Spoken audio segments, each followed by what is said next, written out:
Wow, అంటే హైదరాబాద్ అనేది best location అనేసి అంటున్నారు ఇక్కడ లక్ష్మణ్ గారు. మనతో పాటు ఎన్నో విషయాలు షేర్ చేసుకుంటున్నారండి. సార్, ఇక్కడ మరో విషయం చెప్పండి, మీ ప్రాజెక్ట్స్ ప్రత్యేకతలు ఏంటి? ఇప్పుడు మేము చేసేవన్నీ ఇప్పుడైతే యాజ్ ఆఫ్ నౌ ఐటీ వాళ్ళకి దగ్గరలో, తర్వాత వెస్ట్ హైదరాబాద్లో చేస్తున్నాము. సో మేము 100% ఇప్పుడు మేము చేసిన ఇప్పుడు వివాంత సెంట్రల్ కోర్ట్ అనే ప్రాజెక్ట్ మేము 200% వాస్తు మైండ్లో పెట్టుకొని చేసాము. తర్వాత ఎఫర్డబిలిటీ, ఒక ఐటీ ఎంప్లాయీ 50 to 60 lakhsలో 2 bedroom కావాలంటే మేము లాంచ్ చేసినప్పుడు మేము 40 lakhs లాంచ్ చేసాం 3 years బ్యాక్. ఇప్పుడు అది 70 lakhs అయింది flat 2 BHK apartment. So 40 to 70 lakhs అనేది ఒక బేసిక్ ఐటీ ఎంప్లాయీ అంటే ఒక 50,000 to 1 lakh శాలరీ ఉన్న వాళ్ళు ఎఫర్ట్ చేయగలరు. సో మీరు ఈ సెగ్మెంట్కి తక్కువ ప్రాజెక్ట్స్ మీరు కోకాపేట్ కానీ గచ్చిబౌలి కానీ తీసుకుంటే ఒక 2 bedroom ఫ్లాట్ కొనాలంటే మీకు 1.5 crore తక్కువ ఉండదు. సో దానికి గచ్చిబౌలికి ఫైనాన్షియల్ డిస్ట్రిక్ట్, తర్వాత ఇప్పుడు నియోపోలిస్ అని వస్తుంది కోకాపేట్లో, biggest IT hub. It is in the process of construction. So ఒక 1-2 yearsలో అది కూడా కంప్లీట్ అవుతుంది.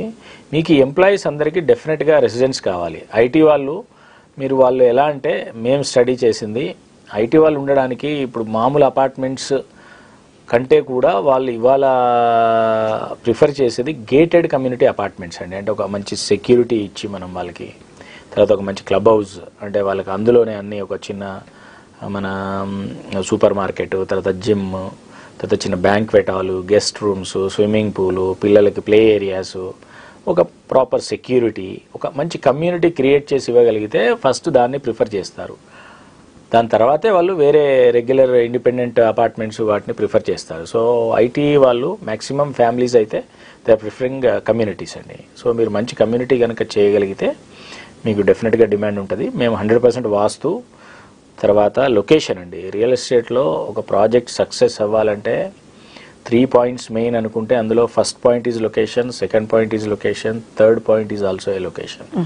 The location has to be strategic. Strategic లొకేషన్లో మీరు ప్రాజెక్ట్ చేస్తేనే సక్సెస్ అవుతుంది. మీరు ఎక్కడ అంటే ఏ లొకేషన్లో ఏ ప్రాజెక్ట్ చేయాలనేది మీరు R&D చేసి ల్యాండ్ ఎక్వైర్ చేసి ఆ లొకేషన్లో ఆ ప్రాజెక్ట్ చేస్తే డెఫినెట్గా సక్సెస్ అవుతారు బిల్డర్స్. వావ్, మరి అద్భుతంగా మీ ప్రాజెక్ట్స్ ప్రత్యేకతలు మాకు చెప్తున్నారు సార్. మరి రాబోయే కాలంలో ఫ్యూచర్ ప్రాజెక్ట్స్ ఏ విధంగా ఉంటాయో చెప్తారా? ఫ్యూచర్ ఇప్పుడు మనకు హైదరాబాద్కు ఉన్న ఒక స్పెషల్ అడ్వాంటేజ్ ఏంటంటే మీరు మనకి ఇమ్మీడియట్ మనం కంపేర్ చేసుకునేది హైదరాబాద్ని ఒక చెన్నై, బెంగళూరుతో కంపేర్ చేసుకుంటాము. మీకు బెంగళూరు ఆల్రెడీ ఎగ్జాస్ట్ అయిపోయింది. అంటే బెంగళూరులో మీకు ప్రాబ్లం ఏంటంటే ఒకప్పుడు అది హిల్ స్టేషను, ఇప్పుడు మీకు అక్కడ ఓవర్ క్రౌడెడ్ అయిపోయింది బెంగళూరు. ఇంకొకటి ఇప్పుడు అక్కడ వాటర్ స్కేర్సిటీ చాలా ఎక్కువ ఉంది. మీకు ఈవెన్ కన్స్ట్రక్షన్కి వాటర్ కావాలి, శాండ్ కావాలి, శాండ్ అవైలబిలిటీ కూడా లేదు అక్కడ.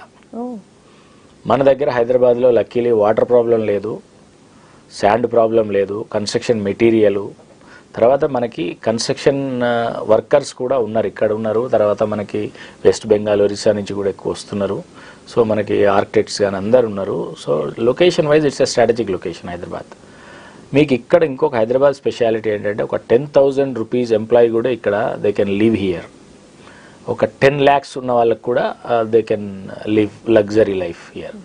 సో మీకు హైదరాబాద్ ఒక 4 sides తీసుకుంటే మనం east, west, north, south, Hyderabad అందరినీ అకామిడేట్ చేస్తుంది. అన్ని సెగ్మెంట్స్ లైక్ ఎంప్లాయీస్, టీచర్స్, తర్వాత ఈవెన్ లేబర్ అవనివ్వండి, ఈవెన్ చిన్న small time employees, self employed, business men, celebrities, అందరికీ హైదరాబాద్ 4 పక్కల ఎవరికి ఎక్కడ కావాలో అక్కడ మనకి వాళ్ళ బడ్జెట్లో దే కెన్ లివ్ అండి. సో ప్రాపర్టీస్ కూడా ఇప్పుడు మీరు తక్కువ బడ్జెట్లో కావాలంటే కొన్ని ఏరియాస్ లైక్ మీరు అటు హయత్ నగర్, ఎల్బీ నగర్లో తక్కువ బడ్జెట్లో దొరుకుతున్నాయి ఇప్పుడు. ఇంకా కొన్ని గట్కేసర్, ఉప్పల్ అక్కడ, కొన్ని ఇక్కడ మనకు కొంపల్లి, మేడ్చల్, ఇటు వెళ్తే మనకి శంషాబాద్ సైడ్, తర్వాత తుక్కుగూడ, సాగర్ రోడ్. ఇప్పుడు మనకి వెస్ట్ హైదరాబాద్ అంటే మనకి ఎక్కువగా అంటే మనకు మిడిల్ క్లాస్ నుంచి అప్పర్ మిడిల్ క్లాస్, తర్వాత లగ్జరీ ప్రాజెక్ట్స్ అన్నీ మనకి వెస్ట్ హైదరాబాద్లో వస్తున్నాయి.